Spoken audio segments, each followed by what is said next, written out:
Hey, what's up, guys? Welcome back to Nerd Escape with your co-host Declan and your host Ryan. What's up? What's What's up? What's up? up? What's up? What's up? What's up? I'm actually All old enough to right. remember that being on TV, so. Yeah. Um. Okay, so we got a bunch of shit to talk about this week. There was obviously a new episode of Alien Earth that we've been covering.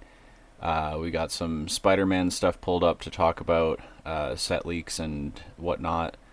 And we've been doing that pretty much every week as well. And then there is a brand new episode, the premiere episode of season 2 of Peacemaker, that we both watched, and we both watched the original show as well as the Suicide Squad, which led into that. This seems to me to be like James Gunn's like biggest passion that he's working on in DC right now, just because he kind of gets to do whatever the fuck he wants with it. And the show's really good, and the premiere was really good. So we're going to talk about that, and then we'll be talking about that week to week as we do these as well. And then Gamescom happened, so it wasn't like a huge Gamescom or anything. These conventions and stuff aren't nearly what they used to be. A lot of them have gone, Unfortunately, the R.I.P. way of the E3. dodo. Yeah, so Yeah, like a that lot was of my them have favorite. straight up disappeared. What's left, a lot of the major games companies don't really make big announcements at these things anymore, or they'll do like maybe one. Nintendo has their Nintendo Directs, and they don't really They don't use even. Gamescom at Yeah. all. So it's not what it used to be, but there is some things to talk about. One thing that I wanted to talk about, speaking of Nintendo, that we don't have pulled up here is the Kirby Air Riders game was given a proper like announcement Nintendo Direct, so I did want to pull that up as well. But yeah, lots of little things to talk about, and we're gonna get started with the TV shows and movies Yeah. portion of the things, and then we'll go into the video game stuff. Oh, okay. Okay, cool. I'll just reorganize that then. Cool. There you All right. So starting with Alien Earth, episode 3. go. Yeah. What'd you think? What'd you think? I thought it was Also, really, also, we gotta just say this every time. Spoilers ahead. yeah, we're Actually, not going yeah, to yeah. avoid talking about. Well, I'll briefly say the episode was good, but if you're seeing us talk about episode 3 of a show, you can assume that we're just going to not Yeah. do like a non-spoiler section first. Like we'll do when we talk about Peacemaker, we'll do like a good like couple minutes of talking about it before we get into spoilers and stuff, so that if you didn't watch the show yet, then you can kind of get a feel for what we think about it, and then we'll talk about it. But once we get past like the first couple episodes of something, Yeah. like if you Okay, cool. haven't been following along with it, then you can either stop and go watch it, or just kind of listen to what we say or skip it or whatever we want to do. But anyways, yeah. So episode 3. This episode, so the first two episodes, there was a lot of exposition and setup, which I thought was handled well and was interesting and fun. And the show is visually very well done, as well as the cinematography is very different from a lot of what we've seen in this franchise before. And I'm enjoying it for being something totally different. But yeah, episode 3 was really good. We got into some like really good action in this episode.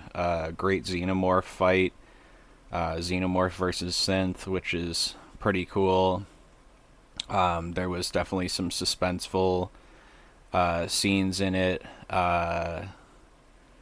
Yeah, no, I think it was quite enjoyable, and I had a lot of fun watching it. What were your kind of general thoughts? Yeah, I thought the similar to what you're saying, it was definitely like we're starting to get into the swing of it now with Yeah, the show with this episode, and it was really good, and I'm definitely excited now, more excited than I was previously for the rest of the show. I actually don't know this. How many episodes are in a season? Uh, typically, or like just No, like, in. do you did they? No, I meant sorry, I meant like how many episodes are they doing of Alien Earth of season one? I have no earthly idea. No, typically they do, for these types of shows they do like 8 to 12 episodes. I doubt this is going to be like a 12 episode series. I would say probably closer to 8. You could Google that though, and it would come up. Okay, that doesn't help me. Well, it looks Uh, like it says 7 there. Oh no, uh, is it gonna tell me like how many are planned? Do. if you go to the Wikipedia, it should say. My dog came in my room, so give me a second here. Lady, come Do, here. do, do.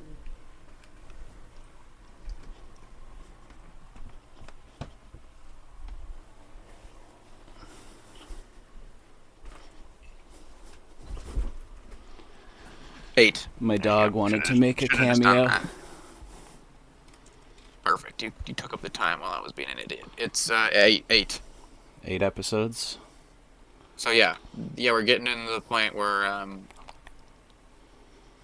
the exposition most of the part is kind of out of the way, but we're getting into the swing of action and stuff. Yeah, I really like the action in this episode. It was really fucking good. We're And also as you said, ramping that up like the like what all the exposition set up aside from just action and shit. It's there's also like right, they've captured a lot of these specimens now. It seems like they're gonna do experimentation on them and stuff like that. Um, and like they've also set up like the main like synth dude or whatever is like very like he seems like he's kind of like starting to resent his creator, the Boy right. Cavalier character. So there's a bunch of stuff that looks like it's going to pay off later in the season. Um, that is all coming together now. And if there, you said 8 episodes, right? Yeah, yeah, So if there's only 8, there's only 5 episodes left. So they're almost at that halfway mark. So I suspect that like going forward, there's going to be mostly just action and payoff from this point on. There might be like a little bit more setup and stuff next episode, but then I suspect the back half of the show is just going to be all just fun yeah, to watch. So yeah. I'm excited. I don't really have too much else because this episode kind of was that like bridge point where we didn't have too much like extra information happening. well, one Um, cool thing that happened was the the dude that survived the ship crashing was clear is yeah, clearly a cyborg. So this show has established that there's the cyborgs, which are just modified human beings with yeah. robotic So we have parts. Then there's the synths, which hy- are the sense. Yeah, fully robotic and have AI consciousness. And then there's the hybrids, which hybrids. Yeah, they are a synth body with a human consciousness imported into it. So he's starting to figure that out. The cyborg dude, and he's now kind of infiltrated the facility in a way. He's got like a bridge. There was that scene where he put that thing that was like a communicator or something on the hybrid kid's neck, and then it absorbed into his neck. It was kind of a blink if you miss it sort of scene, but then at the end of this episode, it shows that he can now like remote communicate with this kid. So that was really interesting, and I'm excited to see how that pays off because the all of the hybrids are like children that they've put in synth bodies. So in theory, this kid is going to be like easier to manipulate than like a grown adult, right? So he's using tactics like saying like, "Do you want to be my friend?" and like stuff like that. You know, like he's manipulating him like he's a child because he is a child. Right. And that'll be interesting to see how they do Which I that. thought was like, which was curious why they would kind of just like not like test it first, but that was something from a previous episode, so I'm not gonna shade too much light on that. But I did think it was interesting how like out of all things, it would just be like, yes, send out children, we they'll be fine. Well, they Like, did say it's like it's easier to do it with kids because like the more life you've lived, the more memories you have, and the more complicated the process becomes. But I think the more nefarious side of that is that they're using the same manipulation tactics on these kids that the captain dude is using on the one Indian kid. So I think that it's like a double-edged sword. On one side, it's the process, the actual scientific process is easier when they're children, and you know, scientifically that does make sense. You'd have less memories to transfer and less complex thought and all those things that we develop over time. Your prefrontal cortex is not fully developed and all that shit. So it would be like, from a scientific standpoint, it would be easier to do it with a kid. And then on the other end of it, they're like, well, the bonus to that is that we can like manipulate the shit out of these kids, you know, and like right. make them perform the way that we want them to rather than think for themselves. And we kind of saw that with the one girl that's like jealous of Wendy and wants to be like the favorite, right? And you know, it's like kids are very like competitive, and you know, not that adults aren't, but like, you know, kids are like extremely competitive comparatively, and this girl just really wants to be like the top dog, or like the most respected of the group or whatever, and she's kind of making her own plans on how she can achieve that, and it's playing right into the hands of what Boy Cavalier and the rest of the company are hoping to achieve, which is getting these kids to fully like indoctrinate themselves into what their plans are for them and stuff like that. So yeah, no, I thought that was an interesting part of the episode, and I think there's going to be some great payoff for that later. But yeah, anything else you want to talk about the episode? Um, no, I think that was it for me. I you kind of like hit all the Give good your points. thoughts on the xenomorph fight though. I thought that was a pretty cool scene. Yeah, as you said, the show's like shot way differently, but I'm really enjoying it, and I think that like showed in this, like it was still very much it still felt alien in this more than the first two episodes, I'd say, but it was yeah, it almost felt like higher budget is kind of a weird term, but like that's kind of how it felt. I don't know. What do you think? Well, it did Like it have was this show did have like a really good budget from what I saw. oh So okay. Yeah, it was really no, it was I agree with what you were saying how it's shot differently but in a good way. yeah, It's very enjoyable to watch. Um yeah, the fight was it was cool. I liked it. I didn't think it was like anything insane, but I really liked it. what the one and I've seen other people say this online. It's like the one thing that kind of took me out of it is like that blade that she has is like the blade from like a paper cutter, and it's like Oh she was able to yeah. stab through steel and then into the xenomorph with that, and then also behead it after that, after like acid had dripped on it. Like, how sharp is this fucking paper cutter, dude? I didn't Like, even think damn, that's about a that. well-made fucking piece of office equipment, dude. That's crazy. But yeah, no, I mean, I guess that's not super realistic or unrealistic, because like it's, you know, this is set in the future and shit, and like, um, you know, maybe it's just they're like extremely well made in the future or whatever. But it is funny that that's the tool that she's been using to fight the xenomorph thus far.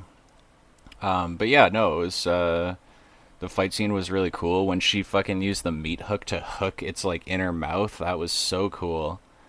Um, yeah, yeah, not much else to say about that.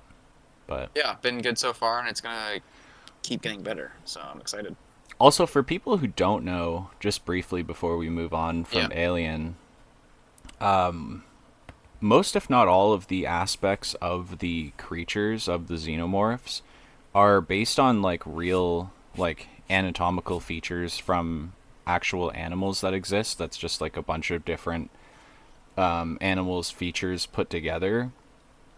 And the inner mouth thing seems like the most like foreign like alien thing in the anatomy of the xenomorph.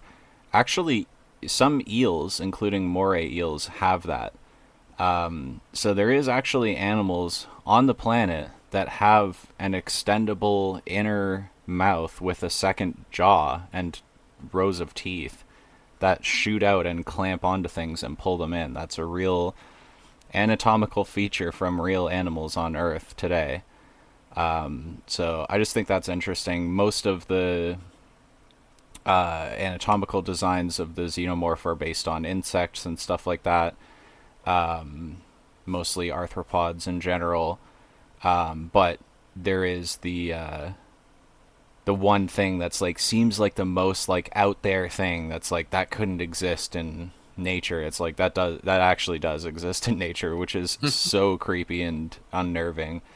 But yeah, and then obviously there's some like creative liberties and stuff that they take, like him having metal teeth and like acid for blood and stuff. That's just to illustrate that this is an other earthly being kind of thing. But Right. All right. Cool. Think we're moving on. hell yeah. Moving on. All right. So now we're gonna talk about Peacemaker. Peacemaker. Hell yeah.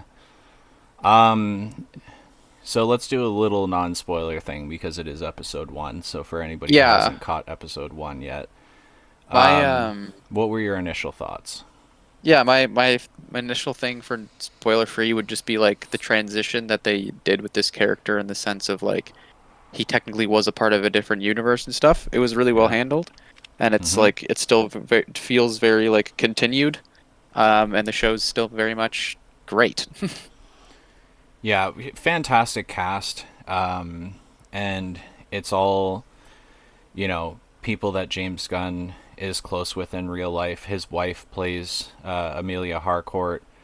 Um, in the first season, he'd worked with Chuck Woody before on Guardians 3. He played the, fuck, what's the guy's name?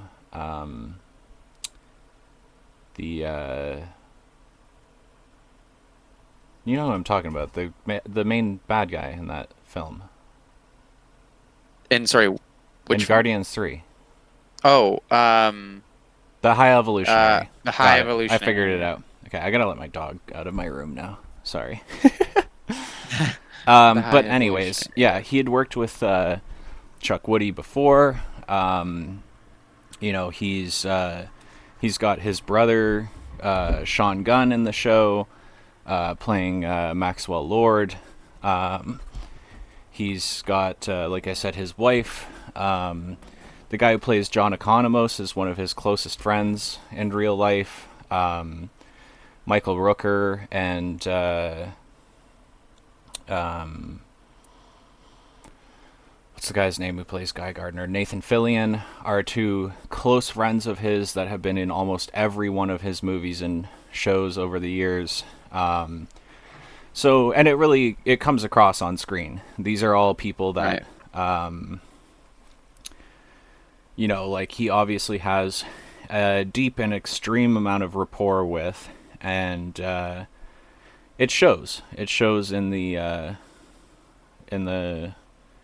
production of the show and how all the characters mesh with each other and all that stuff. So, yeah, I guess initial thoughts is this season is already shaping up in one episode to be as good as season one was, which I thought season one was spectacular and a lot of fun to watch. And yeah, I think I'm excited to see what happens going forward, and also, so this is not, this is like spoiler adjacent, so I'll just say that. Um, because the DCEU and the DCU are different universes, and this character and the season one of this show debuted in the DCEU, and now they're bridging him into the DCU. They did have to do some multiverse stuff. And I think it was really bold of them to do that this early on in the DCU when the multiverse thing in Marvel has caught so much flack and hasn't been really well received by general audiences.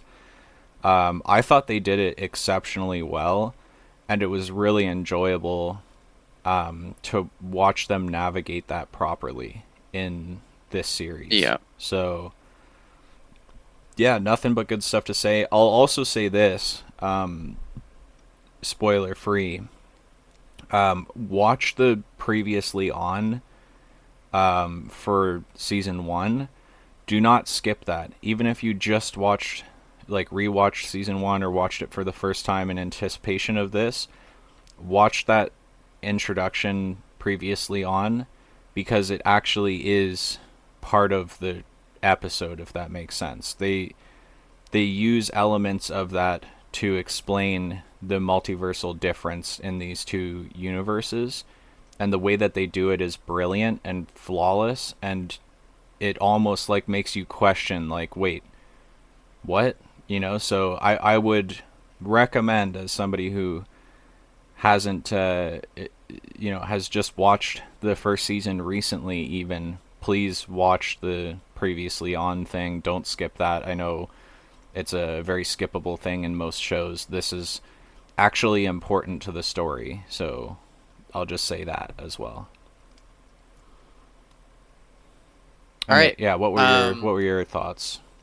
no, that's yeah. My thoughts were just, as I said before, it was just good transition, and I like that, like how well, basically what you were saying, how well they were able to handle that and keep this character. Word. Um, yeah, get into spoilers. I really want to hear what you think of the spoiler side stuff, because there's some stuff that comes along with what we were saying before. So, Yeah, so spoiler warning for the rest of our discussion about this. We will be spoiling the episode. Yeah, so the previously on thing, let's start talking about that. So in that, they actually reshot. They reshot a scene, they altered a scene, and then they put in a deleted scene from season one that adds context to this being in a different universe from season one, but very similar parallel universe. So in the original show, at the very end of the last episode of season one, when they've defeated the threat and everything, they leave the area, and Peacemaker is carrying Harcourt because she's injured, and the rest of the crew is helping John Economos walk because he's snapped his leg. So they're all kind of just beaten and battered and walking out of the situation. And as they're leaving, the Justice League appears, the DCEU Justice League. This is paying off earlier in the episode, or it might even been the episode prior, where Leota calls, we're assuming her mom, Amanda Waller, or somebody higher up in Argus or something, and says, "Can't you just send in the Justice League?" And then they never show up, and our team of characters we've been watching throughout the season has to deal with the problem themselves. They are successful, although, albeit very beaten up by the end of it. They're kind of limping out of there, and then the Justice League shows up. So what they, and for sake of just explaining it properly, it's the DCU Justice League. So we saw Henry Cavill's Superman silhouette. He didn't actually show up for the set for that, so it's just like, you know, somebody in his costume that, like, you know, you don't really see his face. It's like cast in shadow. And then same for Wonder Woman. And then it was Barry Allen, The Flash, and Aquaman. And those two you did actually see their faces. So they got Ezra Miller and Jason Momoa to show up for the set for that and shot like a brief cameo. And then as they're walking past, they kind of just walk through them and they're like, and Peacemaker's like, "You're late, assholes," or some shit like that. And then Aquaman says something to him and he says, "Go fuck a fish, asshole," or some shit like that. And then Aquaman turns to the Flash and says, "I'm getting really sick of that rumor." And then the Flash says, "But it's not a rumor." And then he's like, "Fuck you, Barry." So very funny and fun little cameo that we got in the first season of Peacemaker.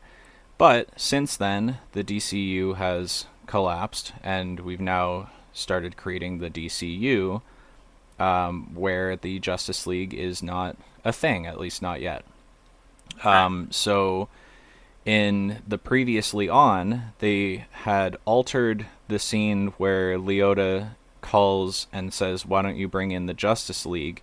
And it actually cuts from her face when she says League, and it says they had her re-record gang. So instead in this she says, "Why don't you call the Justice Gang?"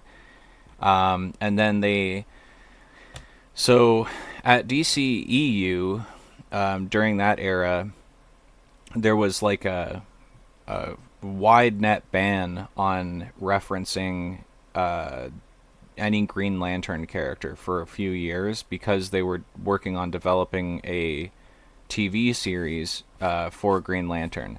So when they were shooting that last episode, James Gunn, it was unscripted. James Gunn was like, "Hey, why don't you say this?" And so they had a deleted scene of John Cena's Peacemaker saying, I actually met Green Lantern once and flew on his like magic green carpet or whatever, and I actually ended up puking on him, and the weird thing is he liked it, implying that he has like a puke fetish or whatever.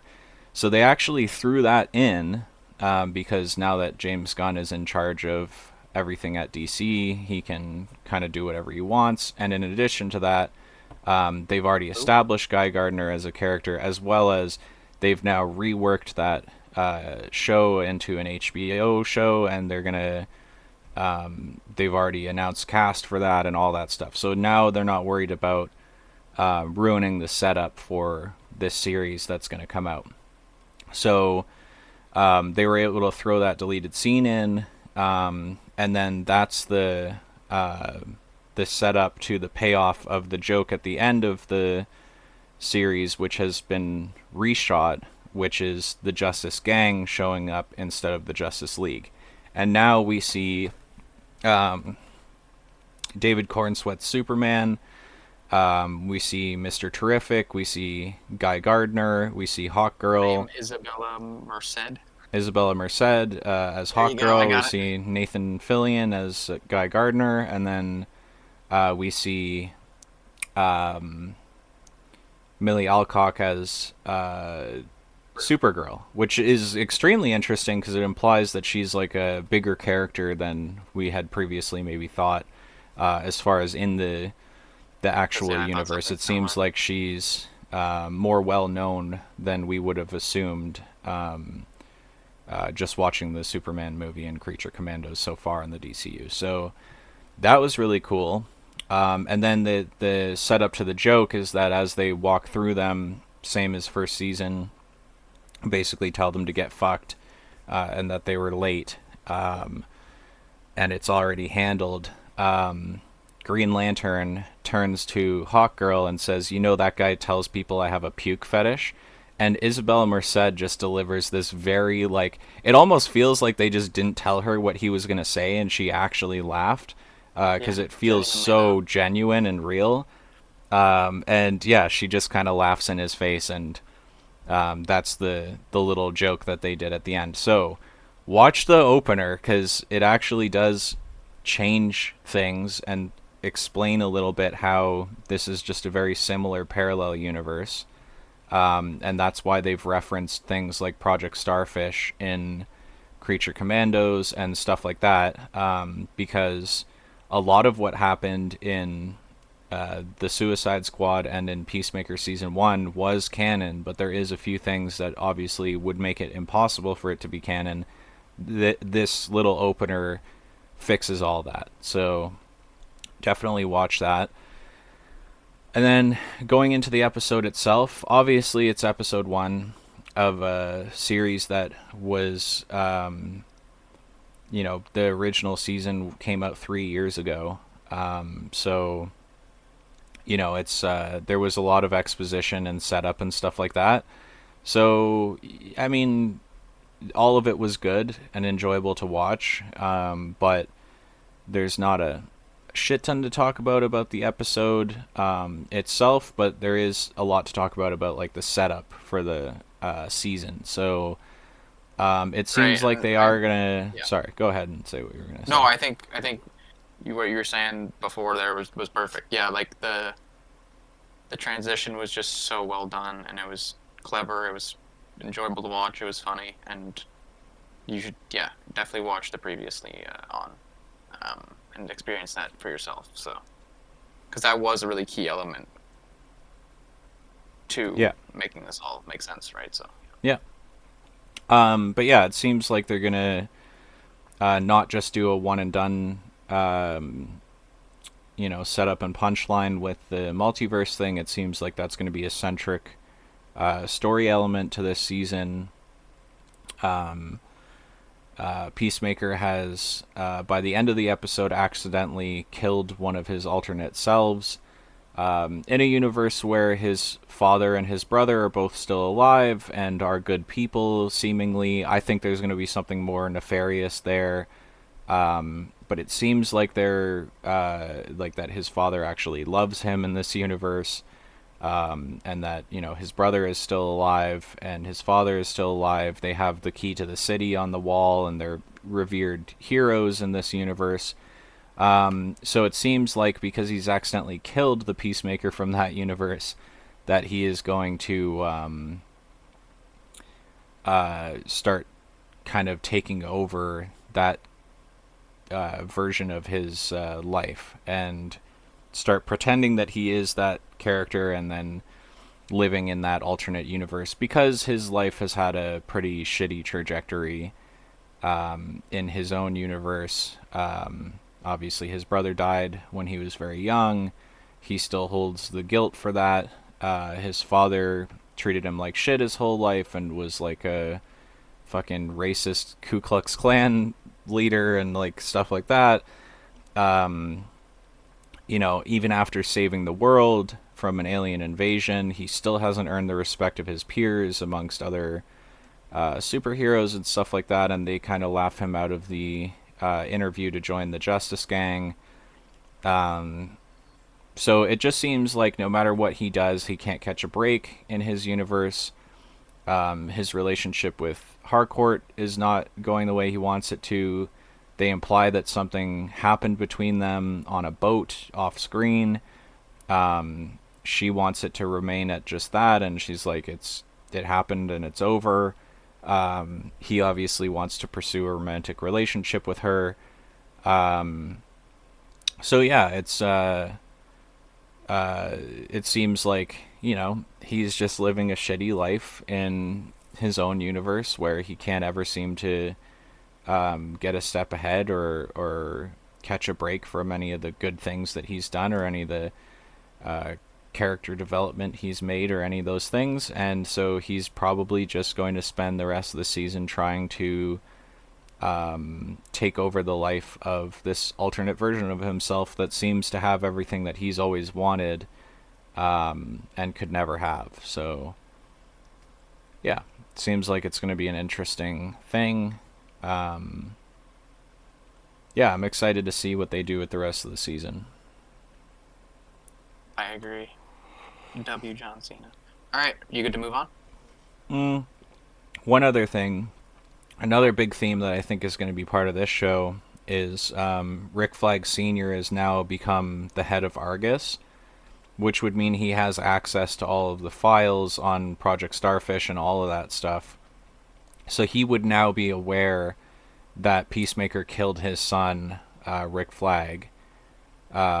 And so I'm curious if that's. It seems like the setup in this episode was that he's got personal surveillance on Chris and all this stuff. I think that like he's going to be kind of the antagonist that's not a bad guy in this series. Like he's going to be trying to hunt down Chris and make his life more difficult, if not try to kill him and stuff like that. So more or less to exact revenge upon him for having killed his son.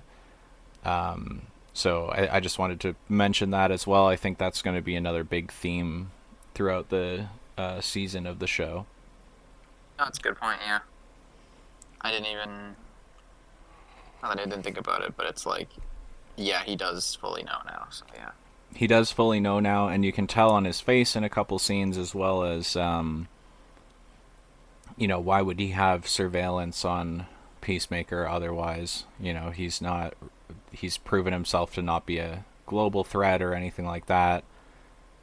So I think the reason for that is just simply because he's trying to figure out his angle on how to get back at him.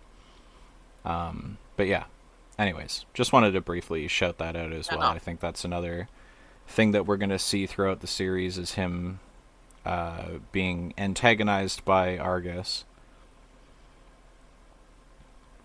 Alrighty, moving on. We got some Spider-Man stuff to talk about. Do you want to take the stage first while I pull up my stuff real quick? Just quickly Sure. on my phone. Do you I have don't. anything to talk about? I don't have anything really specific to bring up this week. There might be some stuff that I did hear, like that you've saved, but when you Yeah. told me you had like bookmarked a bunch of stuff and whatever to talk about, I was like, okay, I'll just let him take the reins for this week because I don't. There's nothing like super memorable that I had seen in any sort of set leaks or anything like that for this So week. So they cast. I don't. I might mess up his first name. Tramel Tillman okay, has been cast as a. I'll pull him up here. He's been cast as an unknown role in Spider-Man: Brand New Day. This gentleman here. So yeah, he was in Severance. That's where I knew him from. I don't know if he ended up watching that show at any point. no, Um, it's on my list. I gotta watch that. but yeah, this gentleman here, and people were speculating, obviously, like what character he could be. What do you think? Not to be that guy, but he is a black dude, probably Tombstone, because we've already gotten the leaks that Tombstone is going to be in this film. Yes, I And think so as Tombstone well. is has been depicted in the comics multiple times before as a albino black man, so would not be surprised if that's who he is playing. Yeah, and this guy's in shape, big guy. Yeah, big dude. Like he kind of fits all the markers for what Tombstone would want to be depicted at, or like what they would want to get him to look like on screen. Especially in a big budget film, you got a in shape buff dude that is a black guy. They can show him before he gets his powers, and then after, once he's gone like albino or whatever. I think he would be a great cast for that role. So that would be my first assumption. And that was my guess too, just because of also his like stature. Like he's tall as shit. Mhm. He's a big guy. So yeah, I think it makes sense. I think that's gonna be really cool to see a Tombstone. I fucking love Tombstone. Tombstone's a great character. They did So him yeah, as really far well in the Insomniac Spider-Man games, which we're going to talk about a yes, little bit more later, by the way. If you're a fan of the Insomniac games, that's going to come up in a later discussion on a different topic as well. yeah. Um, but yeah, no, Tombstone's great. So I think that's awesome. I just wanted to bring that up because I saw that that was an official casting that they had. Another thing was a video that I had saved, but I'll just describe it briefly. It's um, Tom Holland Spider-Man. They're filming in the street. I believe it was still when they were filming in Glasgow, potentially on their last day. And he's clearly getting hit in the back by something, and he like arches his back like he's been struck in the middle of the back. And like I definitely think that's like a scorpion tail. Yeah. Like from the way that he's hit. I don't know if you saw that video, No, I didn't. but by the way that he was hit and like the way that he reacts, and they have like a mat beside him so you can like fall, obviously not on like stone or whatever the hell it is. And the way that he falls and whatever, I totally think that like that was like a scorpion strike.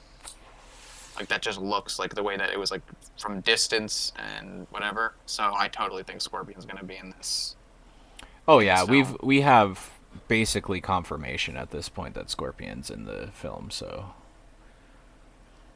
Michael Mando has been posting about it, and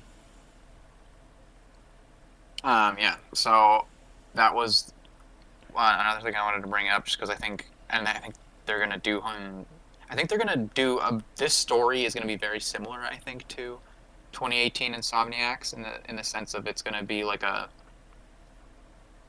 Peter who has nothing and is like literally evicted and doesn't have a home, and he's just gonna have to somehow put away all these villains.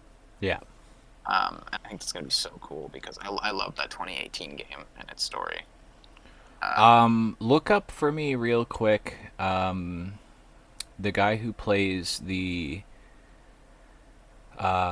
in Spider-Man 3, in Tobey Maguire's Spider-Man 3, the guy who plays the landlord. Is that dude still around?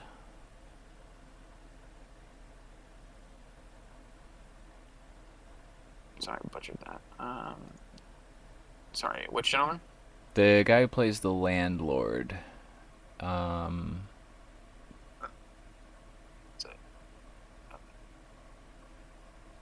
Scroll down. Yeah, okay, so third from the right in the middle row there. This Guy. dude, yeah. He's still alive and kicking, right? Yeah. Yep. Okay, dude. They have a very unique opportunity to make a really great meta joke where, because we saw in Tobey Maguire's Spider-Man 3, very similar place that Spider-Man was in, where he's, kind of down on his luck and doesn't, he's living in this apartment and he owes rent money and all that stuff. And then this guy plays his Eastern Hmm. European landlord who's always asking him for the rent money. They have a really unique opportunity to bring this guy back to play the same role for our new Spider-Man, That who's would in a be very fucking similar position. I badass. think that would be really, really funny, and I think the fans would love that. And it's a little way of doing like a little multiverse thing without making it convoluted or anything. The same way that they did John Jonah Jameson is played by the same character or the same actor in this universe. Yeah, I think that would be really funny. I just wanted to shout that idea out because I think it'd be really enjoyable to see him show back up on screen and just be like rent, like I think that would be so funny. Everyone would just Um, be like that guy. Yeah. yeah, Yeah. No, that's a great idea. That'd be really funny. yeah. So Um. assuming he's still doing roles and stuff like that, which I mean, he's alive, he's around. I would assume he would take like a big budget movie like that, especially to reprise a role in a sense and do like a little cameo thing where he'll get a good little paycheck for a very small contribution for a film. I think that would be like a pretty cool thing. Agreed. Those were the things that I had brought up. Um. So it was a little bit more brief, but yeah, is there anything you also want to talk about regarding Spider-Man? Uh, Spider-Man. Not really. Um, There wasn't too much. It was mainly just what I had brought up there that I had seen. yeah, they've gone back to filming on a closed set, so we're not going to get as much set leaks and stuff like that this next couple weeks. Once they start filming out in the streets again, which I assume just because they're doing the practical swinging and all that stuff, that they're probably going to do that in a bunch of different shots for the film. So once they start doing that again, we'll get a bunch of set leaks again and shit. And um, like we've said in previous episodes, it's just really hard to close off like whole city blocks of like major populated cities to film like that. So we're just gonna get access to see kind of behind the curtain what they're doing whenever they're doing that. So right now, when they're filming on a closed set, any sort of leaks are hard to verify or hard to get in the first place. So I think as of right now, yeah, it's just we're just not going to get as much information over the coming weeks that we were getting when they were filming in Glasgow.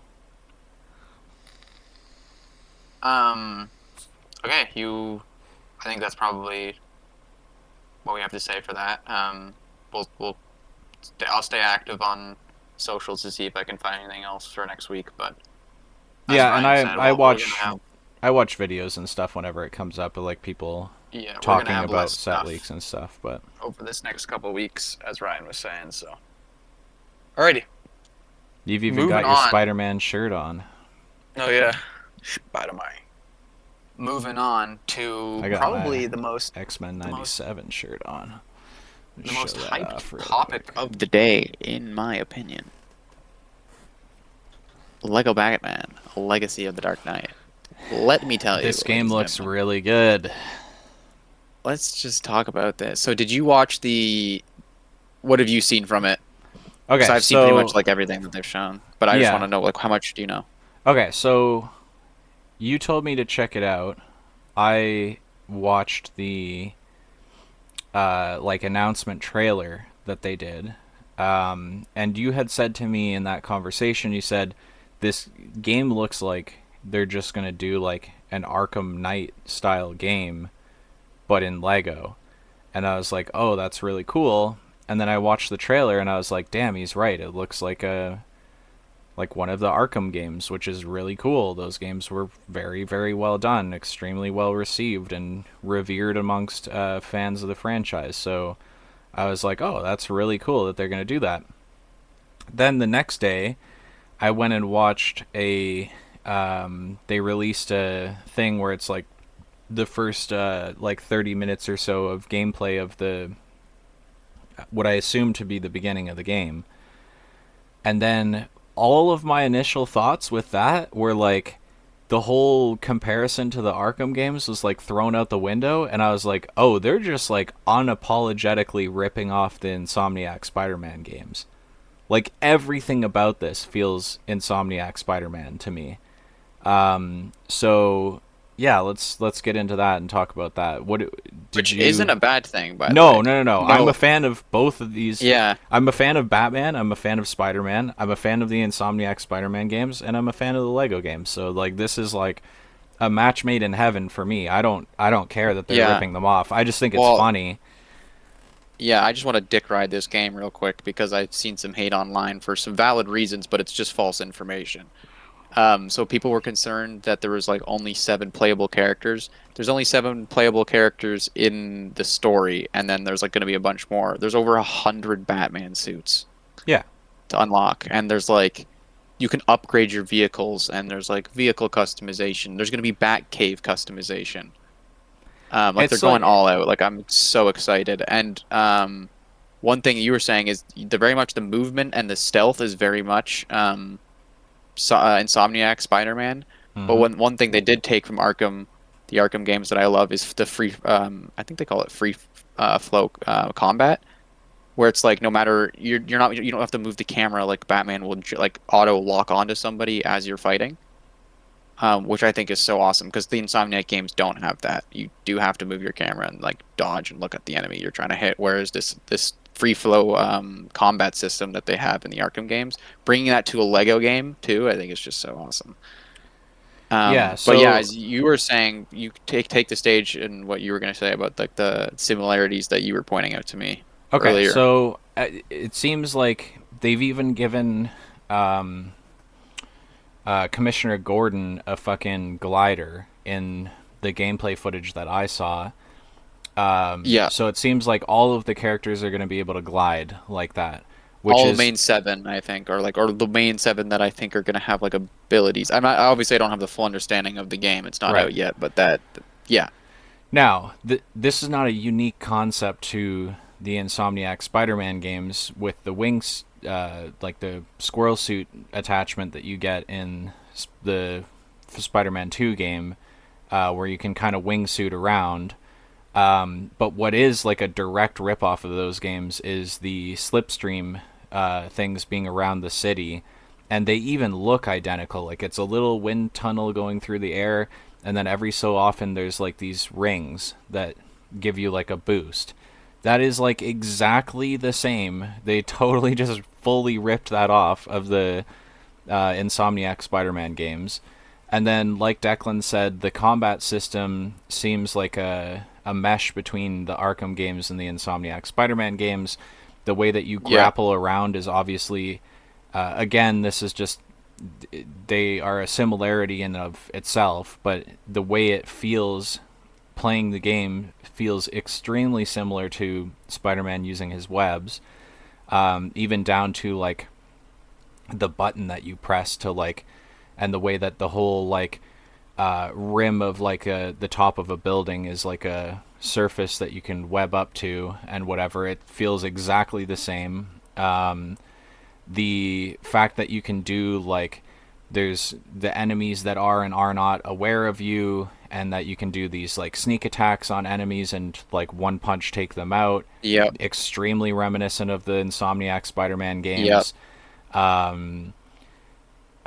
The whole like awareness system thing. The fighting again felt like a combination of Arkham and Insomniac. Trying to think of what else. Like there was just so many things in that gameplay footage that I saw that was just like it just felt like it felt like Batman in the Spider-Man game skinned as Lego. Like it really, really did.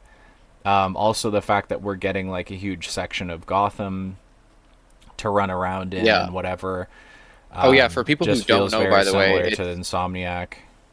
this was confirmed by one of the game devs or game leads, but the Gotham that we're getting in this Lego game's gonna be bigger than any of the Arkham games, which is kind of cool. Which is crazy. Yeah, And then I just briefly wanted to say too, to the people that are concerned about the number of playable characters and stuff, you have to remember that this is a Lego game. So what is a staple in the Lego franchise is you play through the story of the game with limited access to characters, and then you can go back and do free play. And when you're doing free play, you get access to all of the other characters that you've unlocked that would not have been in that section of the or my story. guess in this game, I don't think that you're gonna be able to free play missions and just be able to go as like Joker or whatever. I think you're gonna unlock.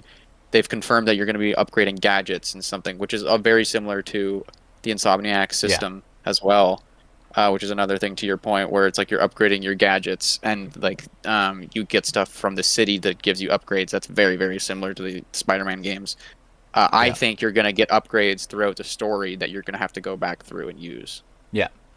Also, the collectibles But yeah, thing people, yeah, also exactly. felt very similar to People who are like, Insomniac. oh, it's looks cool, but it's like, where's my Lego game? It's like, dog, you really think they're not gonna have like collectibles, and it's not gonna be like still like a fun grind to like 100%? Like, of course, you're gonna have to spend so many studs on maxing out your Batcave and your upgrades, and you're gonna have to unlock all of the different customization for Batman himself has over 100 suits confirmed.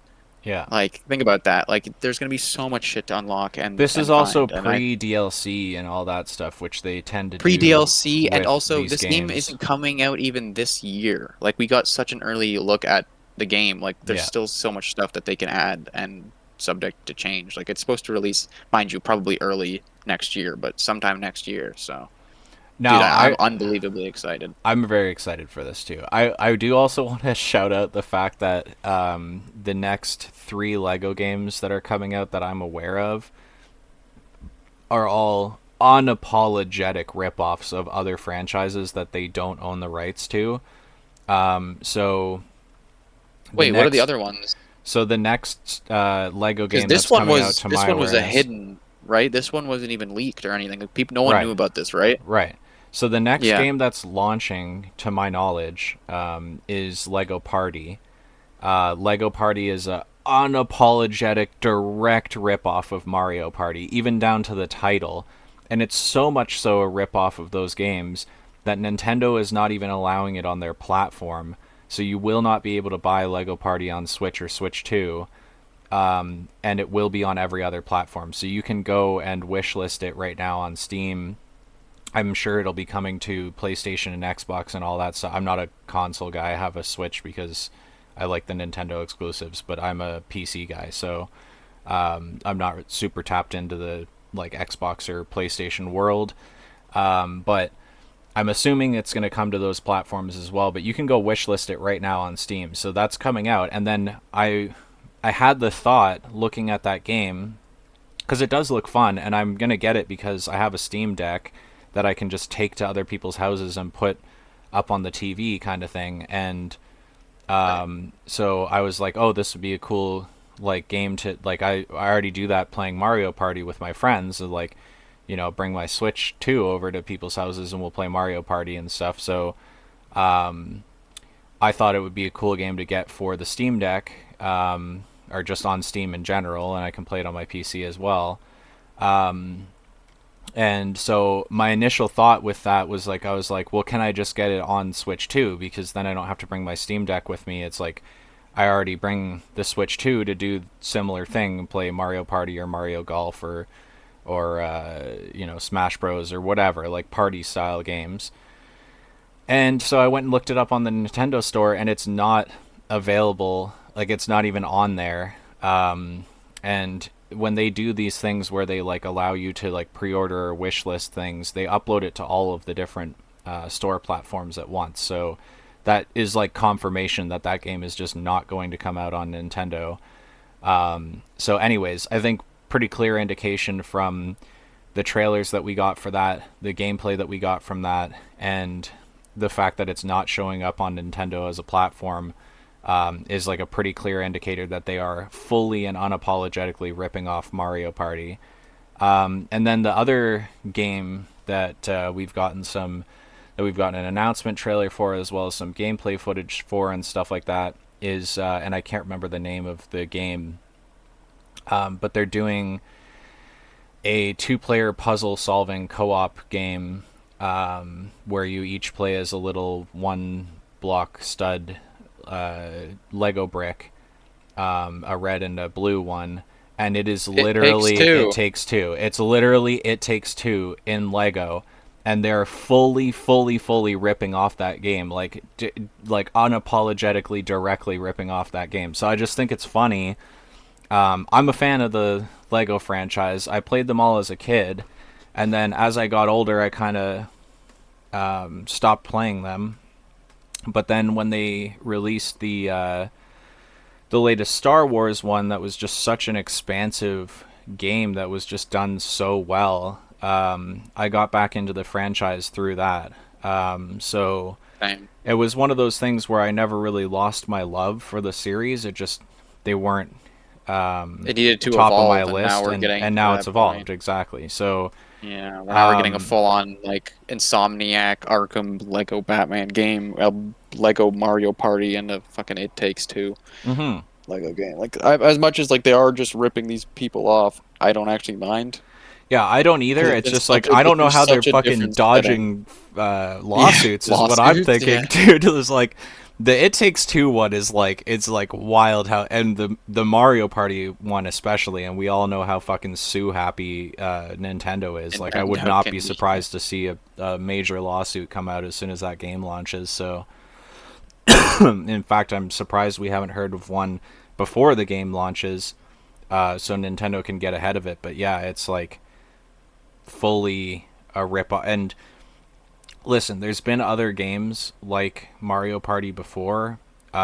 You'd probably be too young to remember this, but our cousins had Fusion Frenzy on their OG Xbox, and whenever we'd go to Toronto, where our one aunt and uncle live, and our two cousins, whenever the whole family would get together there, all the kids would go upstairs and play Fusion Frenzy, and we'd all take turns playing Fusion Frenzy. That game, that franchise, because I believe there was a sequel to that later, is literally Mario Party, but it's very different. It's stylistically different. You don't do like the whole like game board thing, like the board game board thing. They took like a lot of elements from the Mario Party thing, where it's like a mini game mode and all this stuff, but they very much did their own thing with it, where it's like not a direct rip off. It's just conceptually there are some things where it's obviously very similar and where they had taken Right. notes from Mario Party. Lego Party is like they're fully just ripping off the game. Like it's you're playing on a game board. It goes into mini games at the end of each round. There's like interactive shit on the game board and all that stuff. Like it is the same thing, and even down to the title. So, Nintendo doesn't really have a leg to stand on for a lawsuit against a game like Fusion Frenzy, where there are obviously some comparative things between the two franchises, but they're not the same game at all. They absolutely have a leg to stand on to sue the Lego company for ripping off Mario Party. Like that game is like legit a rip off. It's not even like trying to hide it kind of thing. Like down to again the title. They could have named that anything, and they literally Right. named it Lego Party. So yeah, it is funny to me that like again, I'm here for it because I'm a fan of Mario Party. I'm a fan of the Lego games. Make that game. Go ahead. I'm gonna buy it. I'm a fan of Batman. I'm a fan of Spider-Man. I'm a fan of the Arkham games. I'm a fan of the Insomniac games. I'm a fan of Lego. Make that game. I'm not gonna. I'm gonna be here for it. Yeah. The It Takes Two thing. I never played It Takes Two, but it looks like a fun game. Now, like it Whatever. looks like you are now. Yeah, and it's like I am happy that they're doing shit like that and branching out a little bit. Like I am too. they're doing Yeah, stuff they were that's like very very formulaic new. for a while. Yeah, and so So I'm happy to see them take these multi-path directions to make these very different feeling games that don't all fit into the same sort of bracket. I'm happy to see them do it, but it is extremely funny to me that like so far as I'm aware, the next three Lego games that we're getting out are full on unapologetic rip-offs of other franchises and franchises that they don't even own. Like it would be one thing if like the developer that's making these games is like also owns the rights to like if they owned Insomniac or whatever. It's like okay, well they have the right to Batman. like rip off their shit, right? But it's like they don't. It's a different developer, and same with the It Takes Two thing. Same with the Yeah, that one was a Mario little Party more thing. Like stealth. they are ripping off other like in the case of Nintendo, a large company. In the case of Insomniac, like a relatively medium-sized game developer, and in the case of It Takes Two, I believe that was like an indie game. So they're like ripping off like different levels of sizes of game development Yeah. companies to steal their ideas. I just think that's like a wild thing to do. Like again, I'm gonna buy these games and I'm like here for it and whatever. It's just like wild that they're doing that. Yeah. But I don't know. Yeah, I I mean that's think all I really had to say about the game, but I mean I'm just so excited and it looks so quality. I would go check out the stuff that they've shown if you haven't. what one last thing I want to say about it too is that because we got the announcement for Lego Party a while ago. I saw the gameplay footage and stuff for the It Takes Two ripoff a while ago. Those games don't really excite me for the same reason that the Batman game excites me. Like I said, I really enjoyed the what's it called Star Wars Lego game that they Yeah. did most recently. I thought that Skywalker was Saga. the Skywalker Saga. I thought that it was brilliantly well done and just a ton of fun to play.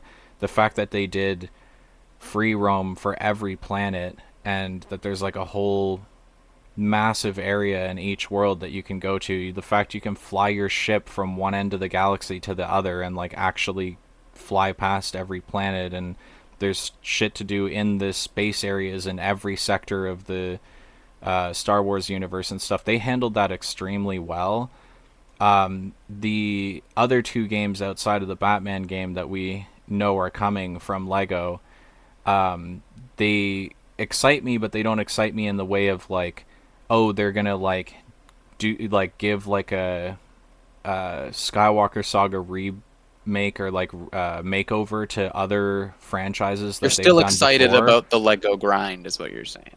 Right, and I'm saying the Batman game does excite me for that because it shows me that they're going to revisit all the other franchises that they own, like Lord of the Rings, Indiana Jones, Harry Potter, all of that stuff. I'm sure Potter, they yeah. have all of these in development, the Jurassic Park, all of that stuff. But what excites me even more is that they didn't just do the same style of game with the Batman one that they did with the Star Wars one.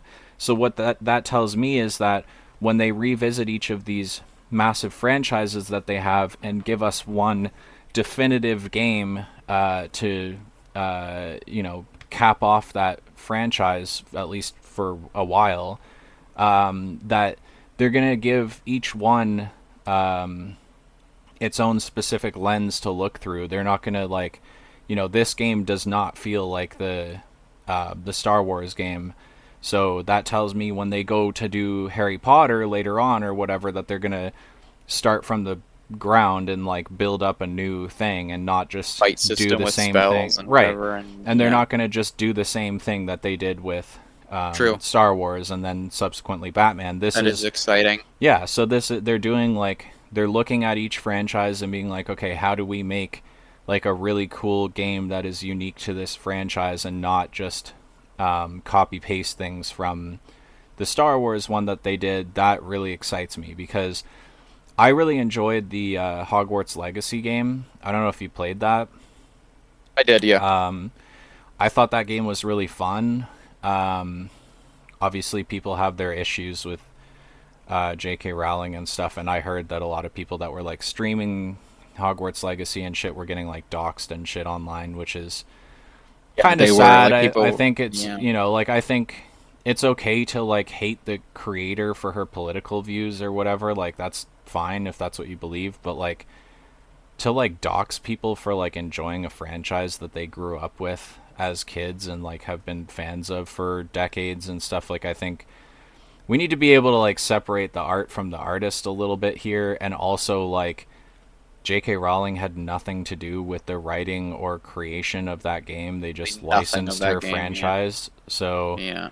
I think that's a little bit sad. But anyways, so but what I was gonna say is that like if they do a game like that with in Lego for the Lego Harry Potter thing, where there's like a whole spell system and like a really great like well done combat Well, system and stuff like that that, game like looked really good. It was just had nothing. The world was so like dead yeah, but that wouldn't happen with a Lego game with a because they're Lego. so Yeah, good at like populating a world with fun stuff to do. That like I just don't. I think it would be hard for them to drop the ball on that aspect of the game.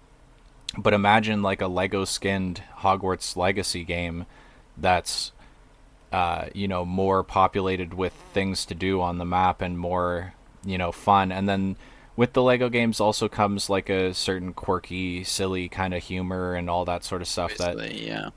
that would be fun to see in that. So, anyways, my point is, I hope that they return to all of these major franchises that they own. They obviously have the financial incentive to do so.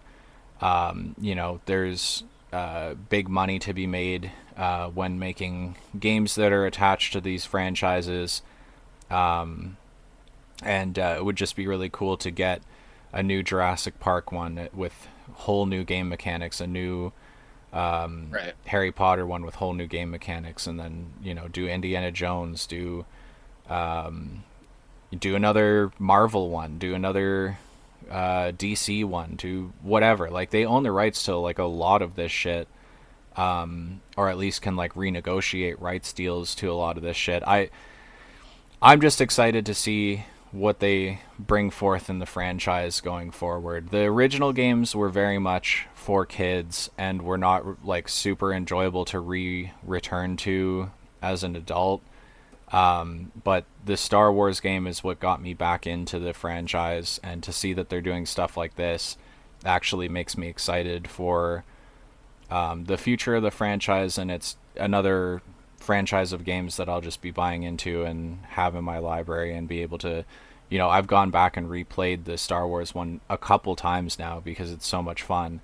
I just want more games in my library that are going to be like that, and I think that's what they're going to deliver on. So, Year?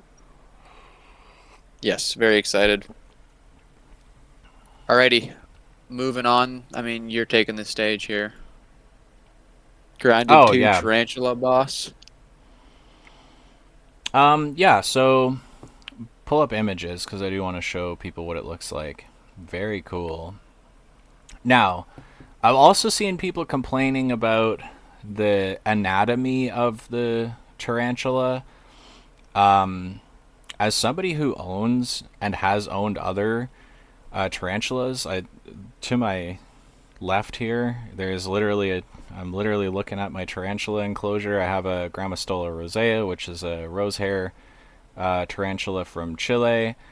Um, I'm hyper aware that they did not get the anatomy correct on these things. As you can see from that image, they've got like one giant claw on the end of each of his feet. Tarantulas actually have two claws on each foot, and they are retractable like cats have. So you don't see them until they like take them out, kind of thing. That's one of the things that allows them, as a more heavy-bodied animal, to be able to walk on walls and climb things very well and stuff like that. So not only would you not see the claw unless it was using them to climb something, it wouldn't be exposed like that, but also there would be two on each of its feet. The coloration is not correct for the tarantula they seem to be modeling it after, which would, I believe, be a green bottle tarantula. But anyways, last thing I'll say about that is the other thing is its pedipalps are smaller than their fangs.